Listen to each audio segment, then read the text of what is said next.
हाँ भाई, ठीक ठाक हो। और हम बीएसएफ एचसीएम का जो प्रैक्टिस सेट नंबर जो 4 हैं आज शुरू करेंगे। बीएसएफ एचसीएम के मैंने 3 प्रैक्टिस सेट करवा दिए। बड़ा इंपॉर्टेंट प्रैक्टिस सेट है जो आपके एग्जाम में आने की जो प्रबल संभावना है वही क्वेश्चन मैंने लिए हैं।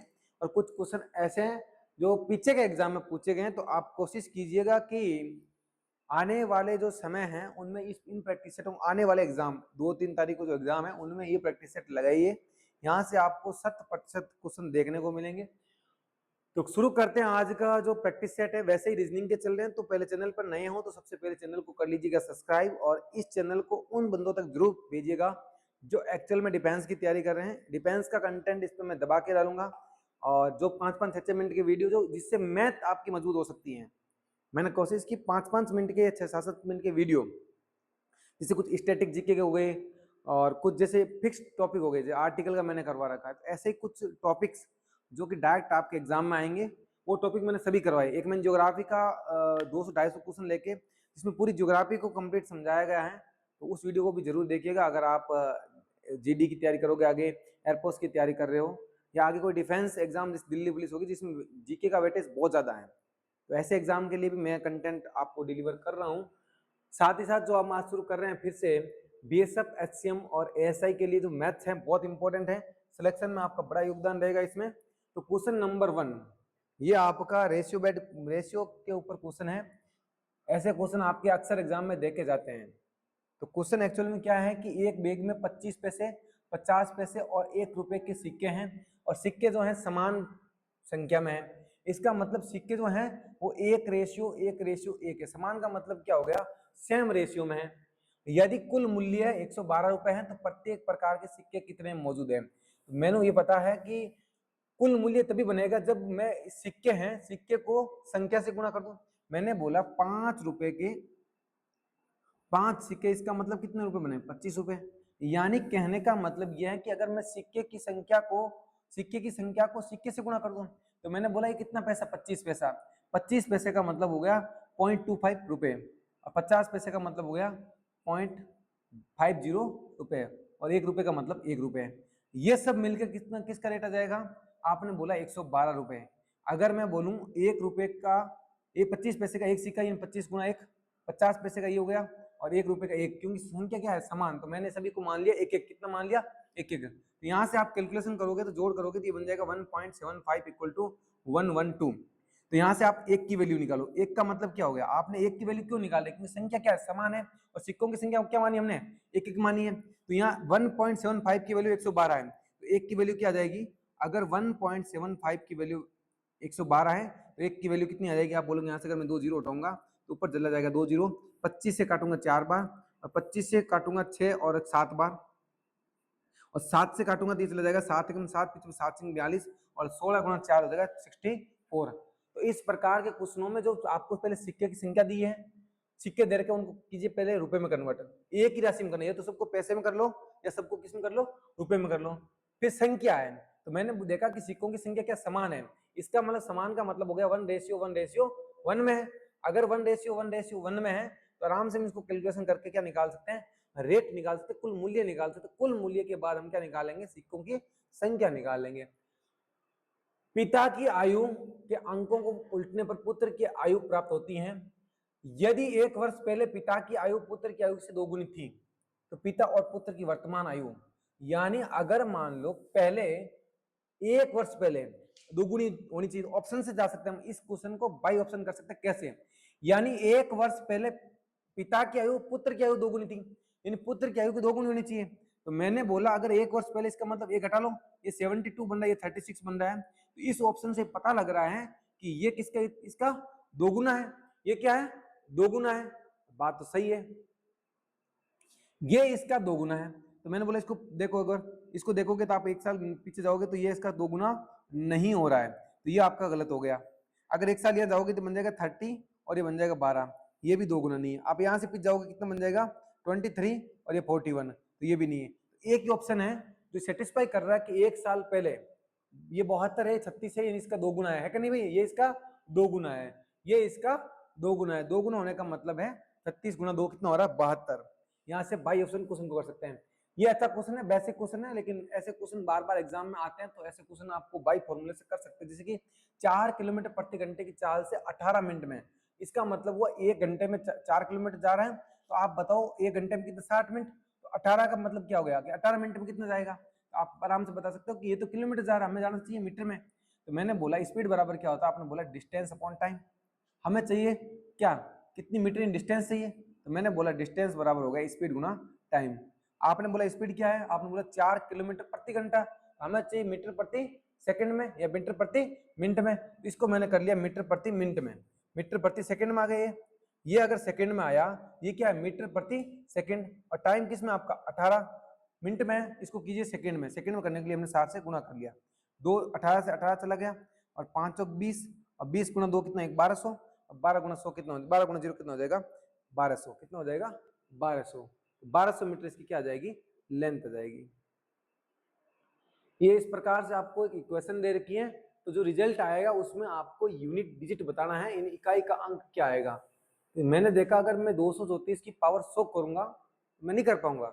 मैंने बोला अगर 234 की पावर 2 करनी होती तो भी मैं नहीं कर पाता, टाइम लगता। तो इस क्वेश्चन में कुछ लॉजिक है। लॉजिक ये है कि अगर 4 की पावर एक इवन नंबर है, 4 की पावर अगर मैं 2 करता हूँ तो आप बोलोगे यह बनेगा 16, और 4 की पावर में 1 करूंगा कितना बनेगा, बोलोगे 4 बनेगा। मैंने बोला अगर 4 की पावर 3 करूंगा तो आप बोलोगे 64 बनेगा। तो इस चीज से निष्कर्ष निकल रहा है कि अगर मैं 4 की पावर ओड करूंगा तो हमेशा यूनिट डिजिट कितना आएगा, 4 आएगा, और अगर 4 की पावर में इवन करूंगा तो यूनिट डिजिट कितना आएगा, 6 आएगा। तो यहाँ 4 की पावर क्या है, आप बोलोगे इवन है, क्या है इवन। इसका मतलब है जो यूनिट डिजिट आएगा हमें सिर्फ किससे मतलब है, इकाई का अंक से, और इकाई का अंक कितना आएगा, यहाँ पर 6 आएगा। बात ठीक है। अब इसके बाद है 4, और 4 की पावर क्या आपकी बार ओड, और 4 की पावर ओड का मतलब क्या आएगा 4, और 6 प्लस 4 का मतलब 10, और 10 का इकाई क्या आ जाएगा 0। ऐसे क्वेश्चनों को अंदर लॉजिक होता है, इनको 234 को 100 बार गुणा नहीं कर सकते हम, इतना हमारे पास टाइम नहीं है। कैलकुलेटर से करोगे तो भी बहुत टाइम लग जाएगा। अगला क्वेश्चन है कि 5 पुरुष या 9 महिलाएं किसी कार्य को 19 दिन में कर सकते हैं, 3 पुरुष और 6 महिलाएं उसे कार्य को कितने दिन में करेंगी। ये जो क्वेश्चन होता है या और वाला, एंड और वाला, ऐसे क्वेश्चनों में क्या करते हैं कि जो एंड डाटा होता है उसमें और डाटा से क्या देते हैं, भाग देते हैं। तो यहाँ बोला कि 5 पहले पुरुष थे और बाद में कितने 3, अब महिलाएं कितनी, आपने बोला 9, और अब यहाँ महिलाएं कितनी हैं 6, आपने बोला ठीक है, बड़ा गुणा डी और कितने दिन 19, ये फॉर्मूला लगता है भाई इसमें। आपने बोला 6 से काट लीजिए, 3 से काट लीजिए 2 बार, यहाँ से काटोगे 3 पंजा 5 दूनी 10, 3 3 9, ये बन जाएगा आपका 19, और बट्टे में बन जाएगा 6, गुणा में डी इक्वल टू 19, 19 से आपका 19 कट जाएगा, डी इक्वल टू 6 दिन, कितना आ जाएगा 6। कुछ कैलकुलेशन में मिस्टेक हो गई भाई क्या। अगर यहाँ पर देखोगे आप 3 बार 2 बार, तो यहाँ से 3 दूनी 6 हो जाएगा, 5 दूनी 10, 3 3 का 9, तो कुछ ना कुछ कैलकुलेशन में मिस्टेक हुई है, इसकी वजह से क्वेश्चन का आंसर नहीं है। एक बार फिर से देखते हैं कि एन डाटा के अंदर और डाटा का हमें भाग देना है। तो मैंने बोला 5 के अंदर किसका भाग देना है, 3 का, और 9 के अंदर भाग देना है 6 का, और ये जो डी आएगा वो किसके बराबर आएगा, 19 के बराबर आएगा। तो आपने बोला कि 5 अंक 30 प्लस और 9 27, और बट्टे में आ जाएगा 18, गुणा डी और इक्वल टू 19। यहाँ आप जोड़ोगे इनको तो ये बनेगा 57, और बट्टे में 18 गुणा डी इक्वल टू 19। यहाँ से आप बात करोगे कि भाई अगर मैं 19 57, 3 से काटोगे 6 बार, डी की वैल्यू कितनी आएगी, आप बोलोगे 6 आएगी। डी की वैल्यू कितनी आएगी, आप बोलोगे डी की वैल्यू कितनी आएगी 6 आएगी। यहाँ डी की वैल्यू क्या आएगी 6, 6 दिनों में काम हो जाएगा। अगला है कि 2x की पावर -1 और 2x की पावर x प्लस 1 है, तो 320, x का मान याद करना। तो ऐसे क्वेश्चनों में क्या करना है कि आपको इसको सोल्व नहीं करना है, ऐसे क्वेश्चनों को करने के लिए हम आई ऑप्शन जाएंगे। तो सबसे पहले यहाँ पे 6 डाल के देखिएगा। मुझे पता 2 की पावर 5 का मतलब होता 32, 2 की पावर 4 का मतलब 16, और 2 की पावर 5 का मतलब कितना हो गया, आप बोलो 32, और 2 की पावर 6 का मतलब कितना हो गया, आप बोलोगे 64, और 2 की पावर 7 का मतलब हो जाएगा 128, और हमें यहीं तक जाना, 2 की पावर 8 तक देख लीजिए, बोला 256।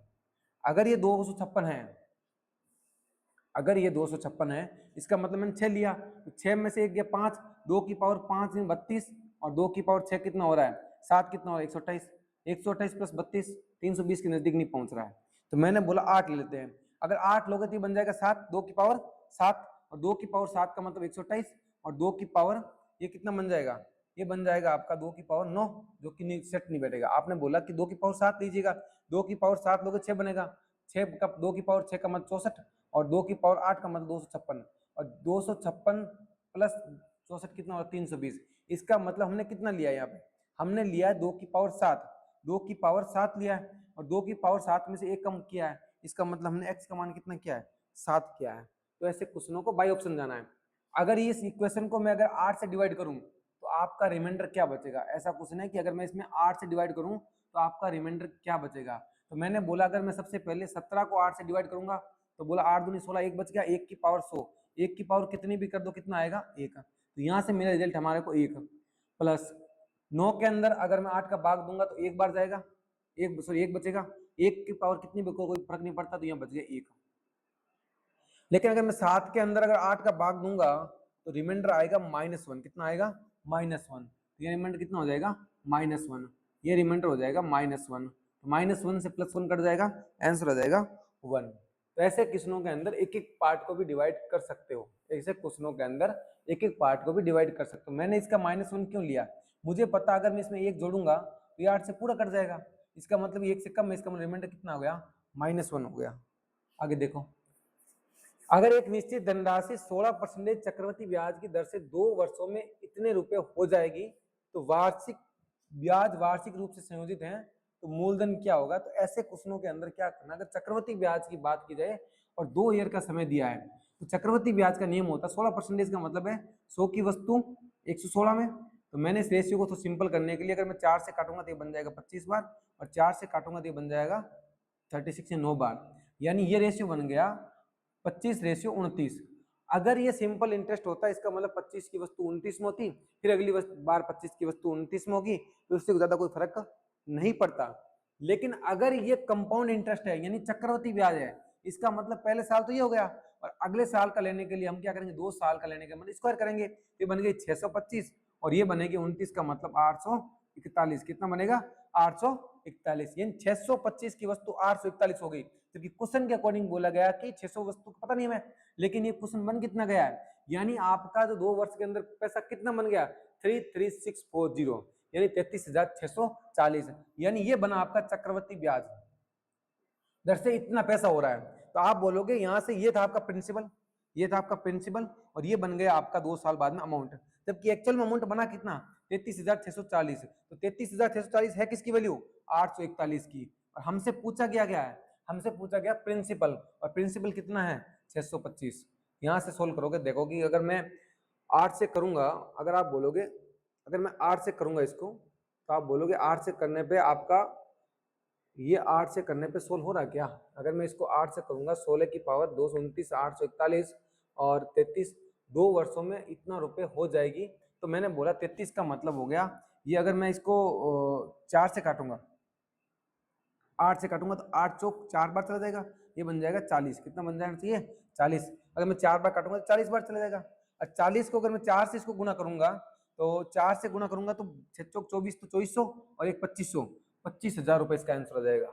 इसका आंसर कितना आ जाएगा 25,000, क्योंकि 4 है तो मैंने बोला 6 से गुना करूंगा कितना बन जाएगा, आपने बोला 2400, और 25 गुना 100 कितना हो जाएगा, आपने बोला 100, और एक जीरो इन दोनों के पीछे चिपक रहा है ऑलरेडी, तो बोला 2400 प्लस 100 कितना 2500, और 25 गुना 10 कितना हो जाएगा 25,000। कैलकुलेशन को इजी करने के लिए नंबर की सोच होनी आपको बहुत जरूरी है, तो ऐसे क्वेश्चनों के अंदर कैलकुलेशन को इजी करना है।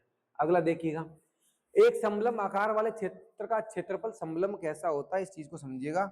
अगर मैं समलंब की बात करूं तो इस प्रकार से होता है आपका समलंब,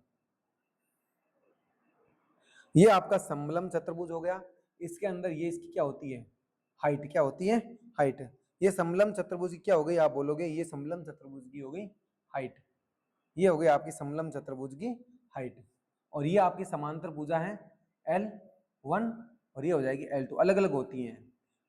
इस प्रकार से आपका ये समलंब चतुर्भुज होता है।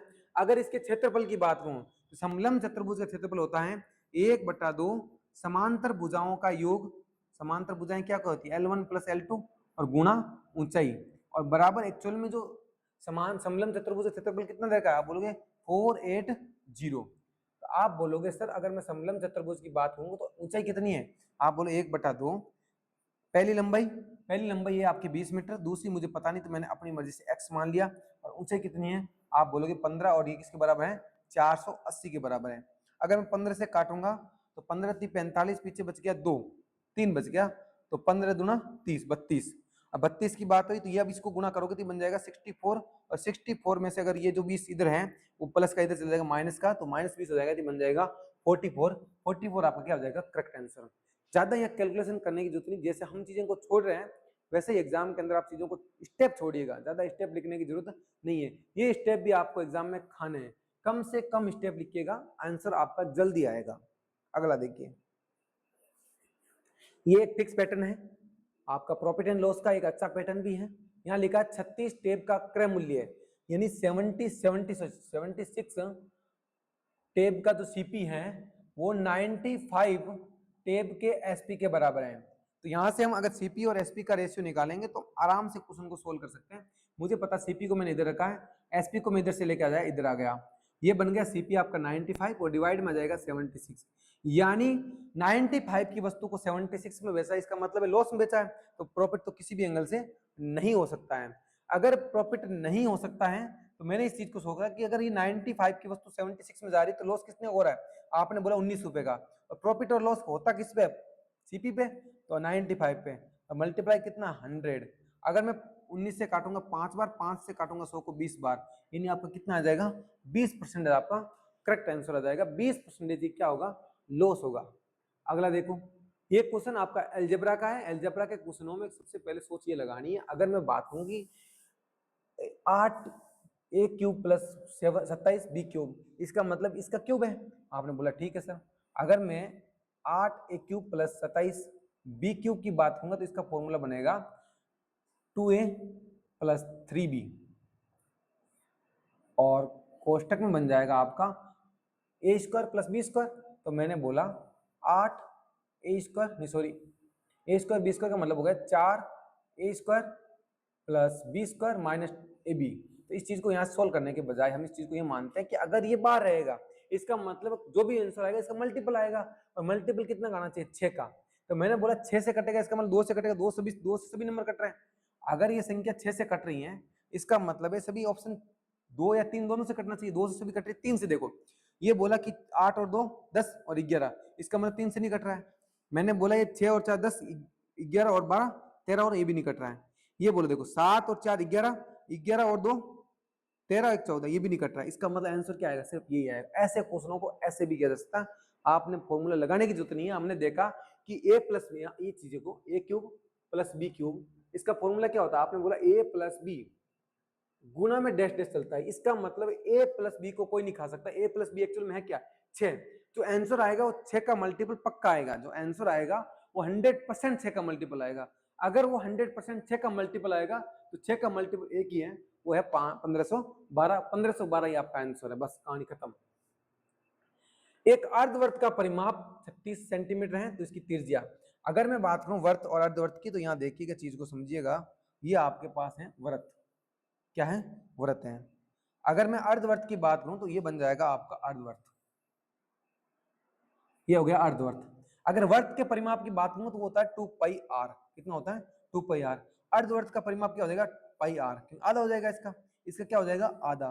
तो अर्धवर्त का परिमाप तो ये हो गया, लेकिन ये जो लाइन है बीच वाली, ये लाइन डबल बार ऐड होगी, क्योंकि एक परिमाप के अंदर क्या इस लाइन को ऐड किया जाएगा, क्योंकि यहाँ से कट मार दिया गया, और कट मारने पर ये क्या होगी, ये लाइन ऐड होगी। और ये लाइन एक्चुअल में है क्या, ये है इस वर्त के व्यास, और व्यास क्या होती है त्रिज्या प्लस त्रिज्या, यानी 2r, कितना है 2r। और ये आपको इक्वेशन दे रखा है अर्धवर्त का परिमाप। अर्धवर्त का परिमाप क्या होता है πr प्लस 2r, कितना 36।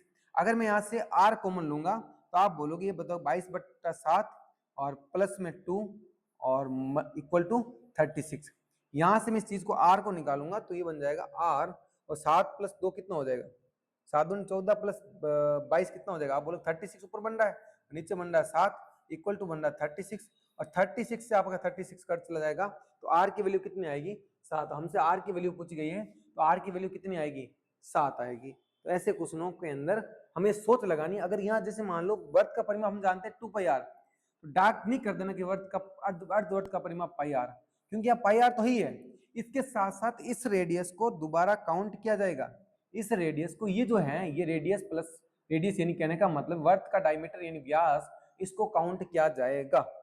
आगे देखो, वह छोटी छोटी, ये पैटर्न मैंने आपको YouTube पे 5-10 मिनट में समझा रखा है, पैटर्न को समझिएगा। इस पैटर्न पे जितने क्वेश्चन बनते हैं मैंने सभी करवा रखे हैं। तो ऐसे पैटर्न में जब भी पूछ जाएगा छोटी से छोटी संख्या, इसका मतलब सबसे पहले क्या निकालना, हमें एलसीएम लेना। क्या लेना आपको, एलसीएम लेना। सबसे पहले आपको क्या लेना है, एलसीएम है। वह छोटी छोटी संख्या जिनको 5, 8 और 11, 15 से विभाजित करने पर प्रत्येक स्थिति में 3 सेंसिबल दे। और जो एलसीएम आपका आएगा, यानी जो नंबर होगा, वो नंबर क्या होगा एक्चुअल में, वो छोटी छोटी संख्या हो क्या गई, वो संख्या होगी कि इन नंबर का एलसीएम। सबसे पहले इन नंबर का क्या लीजिएगा, एलसीएम लीजिएगा। तो मैंने बोला 5, 8, 11, 15 और 18 का आपको क्या लेना है, एलसीएम। और उस संख्या के अंदर प्रत्येक स्थिति में सेंसिबल 3 बच रहा है, तो वो 3 जोड़ दीजिए। क्या करना है आपको, 3 जोड़ देना है। यही आपका आंसर आ जाएगा। इस क्वेश्चन को समझिएगा। अगर एलसीएम निकालोगे तो मैंने बोला 5 आएगा, मैंने बोला 8 भी आएगा, मैंने बोला 11 भी आएगा। 15 में से 5 तो आगे, पीछे कितना बचा, 3 बचा। और इसकी बात करूंगा, 3 तो आ गया, लेकिन इसमें 6 बच गया, इसका 2 आ गया, तो एक 3 और आ जाएगा। प्लस का क्या ले लोगे आप, 3 ले लोगे। अब गुणा कर लीजिए, 8 पंजा 40, और यहाँ पर अगर 9 गुणा 99 कितना हो जाएगा, 11 99 प्लस 3 हो जाएगा। अगर मैं 100 को 400 से गुणा करूंगा कितना बन जाएगा, 400। 100 गुणा 40 प्लस 99 400 बन रहा है, लेकिन मुझे 400 नहीं बनाना। अगर मैं 4 गुणा 99 4000 बन रहा है, लेकिन 4000 में से मैं क्या करूंगा, 40 कम करूंगा। 4000 में से 40 कम करूंगा, इसका मतलब है 390 प्लस 60, 3960 बन रहा है। और 3960 में हम कितना जोड़ेंगे, 3, तो 3900 कितना बन जाएगा आपका, 63। तो ऐसे क्वेश्चनों में अप्रोक्स जाके आपको क्या करना है, कैलकुलेशन को इजी करने के लिए आपको अप्रोक्स गुणा करना है। अप्रोक्स गुणा का मतलब, मैंने बोला कि 40 को मैं 100 से गुणा करूंगा, इसका मतलब 4000, लेकिन हम 100 से नहीं कर रहे, किससे कर रहे हैं, 99 से कर रहे हैं। इसका मतलब एक कम, तो एक कम का मतलब है जो 4000 है उसमें से 40 घटा दो, तो बन गया 3960। और आपका 3 हर कंडीशन में रिमाइंडर बच रहा है, तो 3 बचा दीजिए, कितना बन रहा है, 3963 आपका आंसर हो जाएगा। ये भी अच्छा क्वेश्चन है। 4 वर्ष पहले ए और बी की औसत आयु, अगर मैं 4 वर्ष पहले बात करूं तो ए की आयु क्या हो जाएगी, ए -4 हो जाएगी, और बी की आयु क्या हो जाएगी, बी -4 हो जाएगी। अब इनका एवरेज, इसका मतलब इन दोनों का जोड़ करके एवरेज क्या होता है, इन दोनों का जोड़ करके आधा कर दीजिए, वो कितना है, 18। तो मैं इस चीज को मानता हूं कि अगर ये दो नीचे नहीं रखे हैं, अगर इस 2 को नीचे नहीं रखो, इधर ले जाऊं, इस 2 को क्या ले जाऊंगा, इधर ले जाऊंगा, यानी a -4 b -4 क्या आ जाएगा, 18 दूना 36। फिर बोला गया अब ए बी और सी की औसत आयु 24 है, यानी ए बी और सी की अगर औसत आयु की बात करूं, इसका मतलब औसत क्या होता है, संख्याओं का योग बटा संख्या। तो मैंने बोला 3 संख्या, उनका एवरेज बोल लगा है 24। अगर मैं 3 को यहां से नीचे से हटाऊंगा तो कहां चला जाएगा, अगर मैं इस 3 को नीचे से हटाऊंगा तो वहां चला जाएगा। अब देखो यहां से a प्लस बी, यहां से दोनों इक्वेशन को फिर से सोल्व करना। आपने बोला अगर मैं इस इक्वेशन को सोल्व करना चाहूं तो ये बन जाएगा a प्लस बी, 18 दूना 36 और 4 4 8, 36 प्लस 8 कितना बन रहा है, आप बोलोगे 44 बन गया। इस इक्वेशन की मतलब ये बन गया। इस इक्वेशन का मतलब निकालूंगा तो आप बोलोगे a प्लस बी प्लस सी, और ये कितना बन जाएगा, ये बन जाएगा 72। अगर 72 बन रहा है, इसका मतलब है अगर इन दोनों को एक दूसरे से घटा दूं तो ए बी से ए बी कट जाएगा, ए से ए, बी से बी कट जाएगा, और सी बचेगा। इसका मतलब है सी की वैल्यू क्या आ जाएगी, आप बोलोगे सी की वैल्यू पूछी गई है, और सी की वैल्यू क्या हो जाएगी, 72 में से आपको क्या घटाना है, 44। अगर 72 में से 44 घटाओगे, इसका मतलब आपकी एज क्या बन जाएगी, 28। कितनी बन जाएगी, 28। तो इस क्वेश्चन को इसके अलावा कोई दूसरा तरीका नहीं हो सकता है। इससे इजी तरीका यही है कि आप फटाफट कीजिएगा, लाइनों को मिस कीजिएगा, लाइनें कम से कम लिखनी है। आपको दे रखा x y, x square plus Y square दे रखा, एक्स प्लस वाई निकालना कोई बड़ी बात नहीं है। मेरे को पता है कि एक्स प्लस वाई का अगर मैं होल स्क्वायर कर दूं तब मैं इस चीज को प्राप्त कर सकता हूं। तो मैंने बोला अगर x प्लस वाई का होल स्क्वायर बोलूंगा तो X square plus Y square plus 2xy। आपने बोला यहां तक ठीक है सर, इससे आगे क्या करेंगे कि हमें ये तो चीज चाहिए, तो मैंने बोला ये चाहिए, तो आप बोलो x प्लस वाई का whole square, X square plus Y square, इसकी वैल्यू कितनी दे रखी है, आपने बोला इसकी वैल्यू दे रखी 32। कितनी दे रखी है, 32। 2 गुना एक्स वाई की कितनी वैल्यू दे रखी है, आपने बोला 16। तो 32 प्लस 32 कितना हो जाएगा, आपने बोला 64। कितना हो जाएगा, 64 64। तो x प्लस वाई का होल स्क्वायर, तो यहाँ से अगर स्क्वायर हटेगा उधर क्या बन जाएगा, रूट, यानी 64 का रूट कितना हो जाएगा, आप बोलोगे x प्लस वाई की वैल्यू कितनी आ गई, 8, प्लस माइनस आएगा क्योंकि यहाँ रूट, जब भी किसी भी संख्या पे रूट लगता है, मैंने बोल दिया रूट 100, इसका मतलब है प्लस माइनस 10, प्लस माइनस 10। अगर मैं बोलूँ रूट 64, इसका मतलब है प्लस माइनस 8, यानी वो संख्या पॉजिटिव भी आ सकती है और वो संख्या नेगेटिव भी आ सकती है। आगे देखिएगा, 24,000 रुपए की राशि है, 7 महीने के लिए 8% चक्रवृद्धि ब्याज की दर से साधारण ब्याज पे ये दी जाती हैं। तो इस चीज को समझिएगा, अगर वो 24,000 रुपए की राशि 7 वर्ष के लिए दी जाती है और आपका जो रेट ऑफ इंटरेस्ट है वो 18% प्रति वर्ष के हिसाब से है, तो आपको क्या निकालना है, सिंपल इंटरेस्ट निकालना। तो सिंपल इंटरेस्ट डायरेक्ट फॉर्मूले से निकाल लीजिएगा, ज्यादा दिक्कत नहीं आएगी। मुझे पता सिंपल इंटरेस्ट का फॉर्मूला होता है P गुणा R गुणा T अपॉन में 100, इस फॉर्मूले से आराम से निकाल सकते हैं। मैंने बोला ठीक है भाई। तो सिंपल इंटरेस्ट एक्चुअली में हो क्या जाएगा, प्रिंसिपल कितना है, आपने बोला 24,000 रुपए, कितना है 24,000 रुपए आपका प्रिंसिपल है, और रेट ऑफ इंटरेस्ट कितना है 18, और टाइम क्या दे रखा है 7, ये टाइम आपका महीने में दे रखा है, किसमें दे रखा है, महीने में, जबकि जो आपकी रेट लग रही है वो किस हिसाब से लग रही है, वार्षिक लग रही है। तो इस टाइम को क्या कर दीजिएगा, महीने है तो साल में करने के लिए हमने 12 से गुणा कर दिया, और बट्टे में कितना आएगा, आपने बोला 100 आएगा। अब इस चीज को करना बड़ा आसान है, 2 जीरो से 2 जीरो चले गए, 12 से काटोगे 2 बार, ये बन जाएगा 20, और यहाँ से काटोगे 18 गुणा 7, और इसको कर लीजिए इसके बाद गुणा। तो सिंपल इंटरेस्ट क्या हो जाएगा, आपने बोला अगर मैं इसको गुणा करूंगा 18 दूना 36, 360, और 360 को अगर मैं 7 से गुणा करूंगा तो मैंने बोला 0, और 7 से 42, 4, 21 और 4 कितना हो जाएगा 25, यानी 25 20 क्या आ जाएगा, आपका आंसर हो जाएगा। अगर आप ऐसा नहीं करना चाहो तो 0 से भी ये 2 ऑप्शन कर सकते हैं। यूनिट डिजिट कितना आएगा 0, और 0 के बाद एक संख्या क्या आएगी 2, इसका मतलब ऑप्शन नंबर बी ऐसे भी आपका सही था। आगे देखिए, यदि रीता का वेतन गीता से 25% अधिक है, अगर मैं बात करूं, ये दे रखी रीता, और रीता का वेतन गीता से कितना है 25% अधिक है, यानी ये रीता है और मैंने ली गीता, और गीता का वेतन गीता से 25%, यानी अगर गीता का वेतन 100% है तो गीता का उससे 25% अधिक का मतलब हो गया 125, और रेशियो लोगे यहाँ से, तो रेशियो से आपका चीज बन रही है कि अगर मैं 4 से काटूंगा तो ये बन जाएगा 25 बार, 25 से काट लीजिए बन जाएगा 4 बार, और 25 से काटो यहाँ बन जाएगा 5 बार। इसका मतलब है तो गीता का वेतन, तो गीता का वेतन रीता से कितना कम है, गीता का वेतन रीता से कितना कम, मैंने बोला 1 कम है, कितना कम है 1 कम है, कितना कम है 1 कम है, आउट ऑफ कितना 5 इंटू 100, यहाँ से सोल्व करोगे तो ये बन जाएगा 20%, कितना बन जाएगा 20% आपका आंसर हो जाएगा। तो ऐसे क्वेश्चनों को भी आप आराम से कर सकते हो। जब भी ऐसे क्वेश्चन देखते हैं सबसे पहले आप क्वेश्चन का परसेंटेज का क्या ले लीजिएगा, रेशियो ले लीजिएगा, रेशियो के बाद क्वेश्चन क्या हो जाता है, थोड़ा इजी हो जाता है।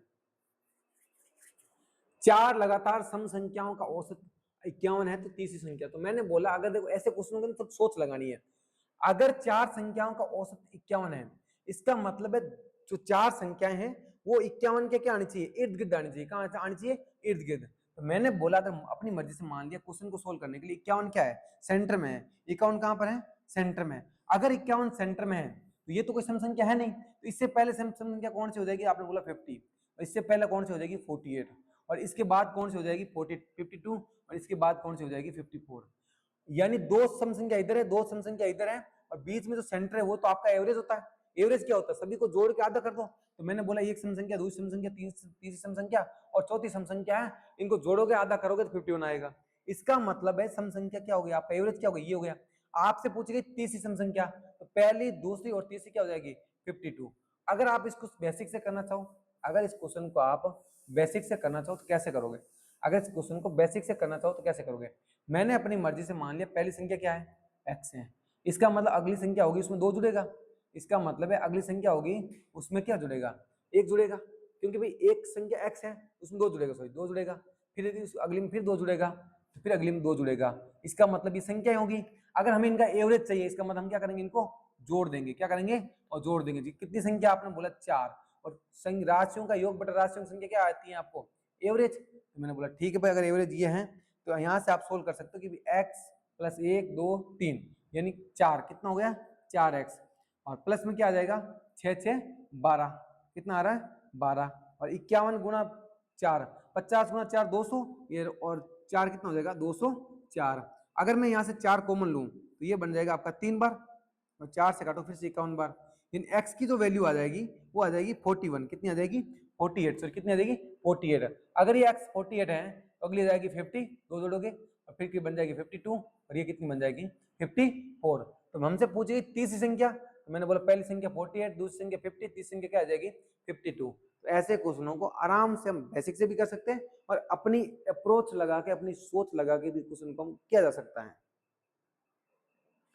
अगला क्वेश्चन देखिएगा, एक वस्तु को 455 रुपए में बेचने पर एक दुकानदार को 30% की हानि होती है, तो 30% का लाभ प्राप्त करने के लिए उस वस्तु को किस मूल्य पे बेचना चाहिए?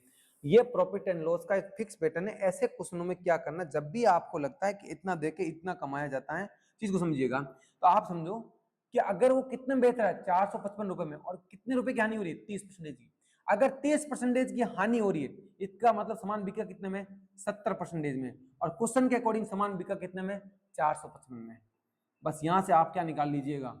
आप अगला क्वेश्चन क्या पूछा, अगर इसे 30% लाभ कमाना है, इसका मतलब है इसको 130 में बेचना है। अब कितने में बेचना है? 130 में।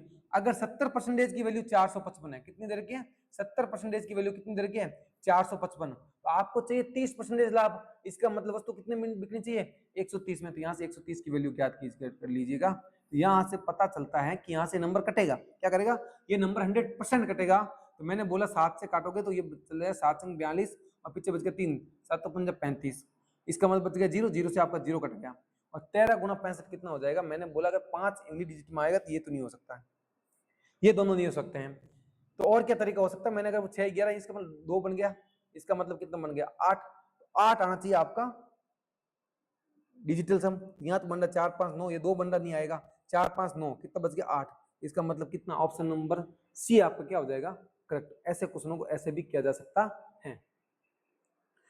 अगर एक निश्चित धनराशि पर 2 वर्षों के लिए 9% चक्रवृद्धि ब्याज की दर से आपको इतना रुपए का ब्याज मिल रहा है, क्या मिल रहा है? ब्याज मिल रहा है। तो धनराशि क्या है? 9% प्रति वर्ष की दर से चक्रवृद्धि ब्याज इतना मिल रहा है, तो राशि क्या है? तो मैंने आपको बताया कि अगर 9% दे रखा है, इसका मतलब है 100 की वस्तु 109 हो गई। 100 की वस्तु क्या हो गई? 109 हो गई। ये 1 साल की बात है। अगर कंपाउंड इंटरेस्ट की बात करोगे क्या बन जाएगा? 100 का स्क्वायर और 109 का स्क्वायर बन जाएगा। अब यहां से मैंने बोला 100 का स्क्वायर कितना होता है? आपने बोला कि 100 का स्क्वायर होता है 10,000 और 109 का क्या होता है? 109 प्लस 9 कितना हो जाएगा? 118 और 8 का कितना हो रहा है? 81। तो ये बन गया 11,881। क्या बन गया आपका? ये प्रिंसिपल है और ये आपका अमाउंट बन गया। तो यहां से मुझे एक चीज बताओ कि आपको ब्याज कितना मिला? अगर 10,000 रुपए की राशि 11,000 बन गई, इसका मतलब कितना ब्याज मिला? तो आपने बोला कि 1881 रुपए का क्या मिला? ब्याज मिला। हमें रेशियो के अकॉर्डिंग 1881 रुपए का ब्याज मिला। क्वेश्चन के अकॉर्डिंग ब्याज कितना मिला? आपने बोला 3762 रुपए का। तो 18 गुना 36 और 36 गुना ये वो आपका बन रहा है 2 गुना। कितना बन रहा है? 2 गुना। हमारा कितना बन रहा है? 2 गुना। हमसे क्या पूछा गया? प्रिंसिपल। अगर आपका ये ब्याज 2 गुना बन रहा है, रेशियो में 2 गुना है, तो प्रिंसिपल भी इसका 2 गुना हो जाएगा। 10,000 का 2 गुना कितना हो जाएगा? आप बोलोगे 20,000। यहां से भी क्वेश्चन डायरेक्ट हो रहे हैं। ये साइन थीटा वाला, अब इसमें क्या कर लीजिएगा, ऐसे क्वेश्चनों को आप बना सबसे पहले इस एंगल को चेंज करना है। एंगल को चेंज करने के लिए मैंने बोला साइन थीटा है और साइन थीटा को मैंने बोला 400 cm, तो इसको 360 180 इसके लिए अप्रोक्स लेके जाइए। तो मैंने बोला साइन थीटा, इसको हम लिख सकते हैं 360 प्लस 120। और इस प्रकार से क्वेश्चन करने पे एंगल पे कोई फर्क नहीं पड़ेगा। 360 प्लस थीटा क्या बन जाएगा? Sine 120 degree. ये क्या बन जाएगा? Sine 120 degree. अगर ये साइन 120 डिग्री है तो साइन 120 डिग्री का मतलब हो गया 90 प्लस 30 और 90 प्लस 30 का मतलब हो गया कोस 30। कितना हो गया? कोस 30। ये बन जाएगा आपका कोस 30 डिग्री माइनस साइन 60 डिग्री। ऐसे कैसे आपको यहां भी कर सकते हैं कि अगर मैं बोलूं अगर 360 गुना कितना होता है? 360 गुना 2, तो आपने बोला 720, तो ये बनेगा आपका साइन 720 डिग्री प्लस कितना बन रहा है? 60। ये कितना बन जाएगा? आपने बोला ये बन रहा है आपका साइन 60। कितना बन रहा है? Sine 60 degree. और कोस 90 प्लस 30, ये भी क्या कितना बन जाएगा? कोस 90 प्लस 30 बन जाएगा साइन 30। कितना बन जाएगा? साइन 30। अगर ये साइन 30 बन रहा है तो यहाँ से आप क्वेश्चन को आराम से कर सकते हो। साइन से यहाँ से आप ये कर जाएगा। आपने बोला ठीक है सर। अगर मैं कोस 30 की बात करूँ तो ये बनेगा √3/2 और इसकी वैल्यू हो जाएगी 1/2। 1/2 में अगर कॉमन लूंगा तो ये बन जाएगा आपका √3 + 1। ऑप्शन नंबर बी आपका क्या हो जाएगा? करेक्ट हो जाएगा। ऑप्शन नंबर डी क्या हो जाएगा आपका? करेक्ट आंसर हो जाएगा। √3 + 1/2। तो इस प्रकार से बीएसएफ एचसीएम के मैंने काफी क्वेश्चन जो आपको करवा दिए हैं। ये अच्छे अच्छे क्वेश्चन है, आपको इसी अप्रोच से क्वेश्चन को करना है और इस प्रकार से क्वेश्चन सोल्व किए जा सकते हैं। सभी क्वेश्चन देखो अलग अलग टॉपिक के हैं, अच्छे अच्छे क्वेश्चन है जहाँ से हर एक टॉपिक का क्या हो रहा है, प्रैक्टिस हो रही है आपकी, हर एक टॉपिक को आप आराम से प्रैक्टिस से कर सकते हो। यहाँ से अच्छे अच्छे क्वेश्चन है और मैंने अच्छे से सभी क्वेश्चन आपको करवा दिए हैं। तो प्रैक्टिस सेट नंबर 4 भी आपका कंप्लीट हो गया। अगर ये प्रैक्टिस सेट आपको अच्छा लगा है तो इसको शेयर कर दीजिएगा और नेक्स्ट प्रैक्टिस सेट के लिए हमारे चैनल से जुड़े रहिए। Thank you.